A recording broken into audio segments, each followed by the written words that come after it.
back in the mid-1880s, there was virtually nothing here in the Canadian Rockies. It was beautiful, yes, but there was really no way to get here and see it.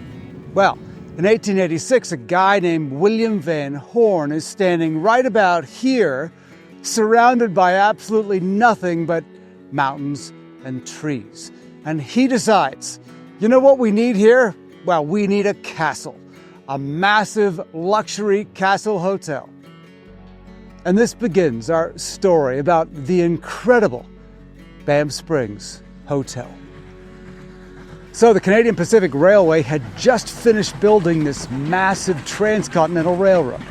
The problem was they needed people to actually ride it. Otherwise, what's the point?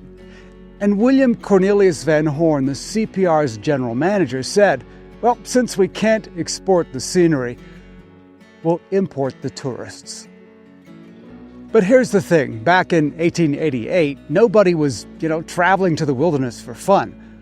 Wilderness meant danger, discomfort, maybe even dying of exposure on days like today. So Van Horne, he needed to make it appealing. And that meant building something rather spectacular. So they spent $250,000, which honestly is an absolutely insane amount of money back in the day. And with it, they built this enormous hotel. It was a huge hotel for the time, 280 rooms, and of course, pretty ambitious considering it was in the middle of nowhere. But the hotel was made of wood. And in 1926, well, you guessed it, a fire destroyed it. It was gone.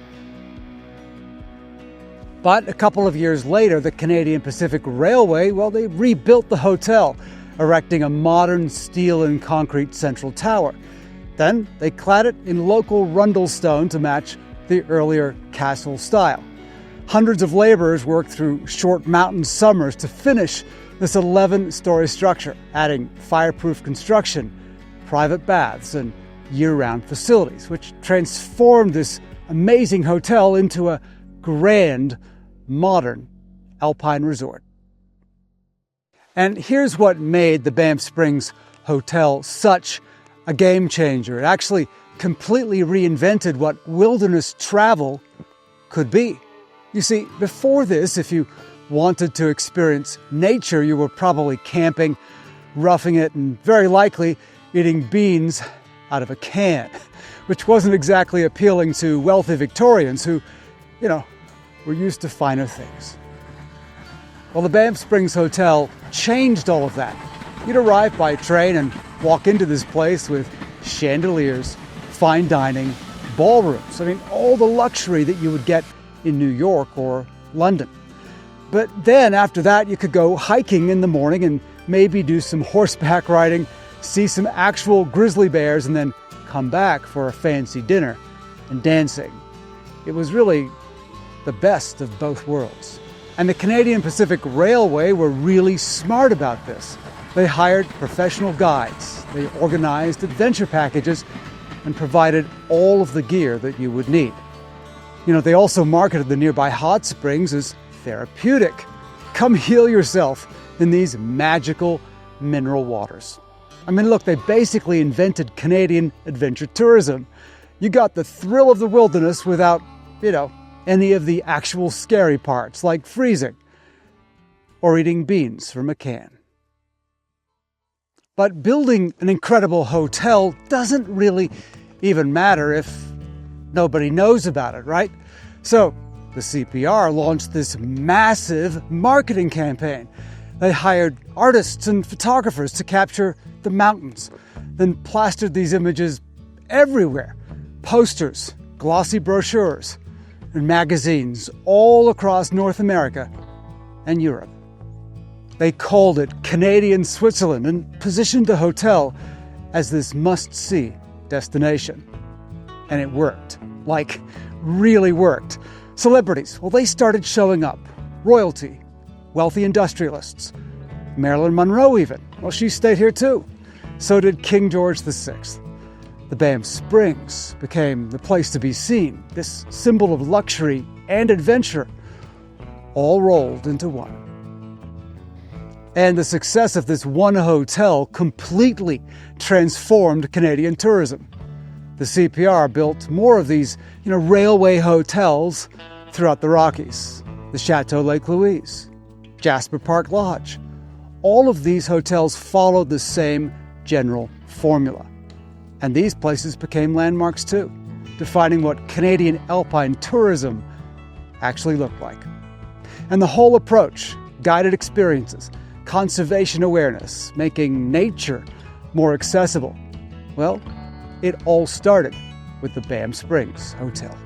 And by the way, if you've enjoyed this video, please consider liking the video and subscribing to the channel. Thanks. And over the years, there have been many stories that have been connected to the Banff Springs Hotel of both interest and intrigue. The Banff Springs Hotel is rumored to be haunted, with many famous ghost stories adding to the mystique of this already famous hotel. And room 873 is apparently haunted. But the room no longer exists. In fact, it merged with room 875. So, if you're staying in room 875, sweet dreams. Now, another famous ghost story involves the ghost bride who, on her wedding day, fell down some marble steps to her death. And over the years, staff and guests alike have seen a woman dressed in a white veiled gown, dancing alone in this very ballroom. Now, another famous ghost story involves Sam Macaulay, who is a bellman at this hotel and still apparently helps out guests, just in a bit of a more ghostly manner. And if you want to walk the halls with these many ghosts in the hotel, you can. The hotel is open and you're able to walk around at your leisure and have a look and enjoy the many mysteries of this fantastic hotel. And today, when you see the Fairmont Banff Springs Hotel, you're looking at way more than just a beautiful, and yes, expensive hotel. You're seeing the birthplace of an entire industry. That one audacious decision to build a castle in the wilderness proved that Canada's greatest asset was, in fact, right here, in the mountains, the forests, the wild places. It opened up a whole nation to the world and showed everyone that sometimes the craziest ideas are the ones that change everything.